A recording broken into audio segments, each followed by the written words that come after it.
Hello and welcome back to the channel. This is going to be a great one that strengthens and stretches your QL and also provides some amazing core strength. So this movement, if you haven't already been doing something like this in your routine, can be a game changer in terms of your mobility and just the freedom of movement something like this can give you is pretty insane. So if you're brand new to this exercise, what's going to be a windmill variation that I recommend having a block, a thick book, a board game, something that is going to make it a little bit less distance to the ground. Again, any kind of object will work basically. All right, so we're gonna start in a lunge. So you're gonna go ahead and step one of your legs forward, however you need to get there, and then come on up into your lunge. I'm going to go ahead and place my block on the inside of my foot.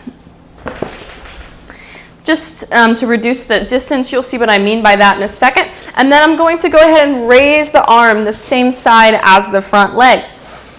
I'm going to take a big inhale to prepare, and then I'm going to think about pushing my hip back towards the wall of that leading leg. So I'm finding a hip hinge over towards that side. I'm going to keep that gaze up at that top hand, and my bottom hand's going to find the block.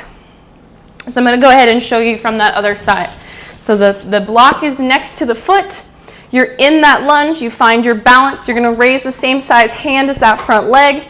And then you're going to hip hinge. So my hip is going to go back towards that side. My gaze is at my top hand, and then I swivel to touch my other hand to the floor. You're going to engage your core, drive into your legs at the bottom to come on up. So I'm here, setting my hips back, gaze is up towards the hand, and then driving into my legs and using my core to get back. That's pretty easy. You can go ahead and do without the block. Hips go back, hand comes down. Use your core, come on up.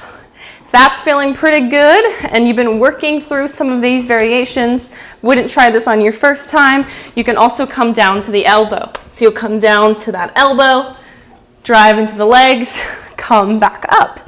So again, it's like the hips are hinging back towards that side. We're keeping the gaze up high and then driving into our legs to come up. My gaze is always up towards that top hand.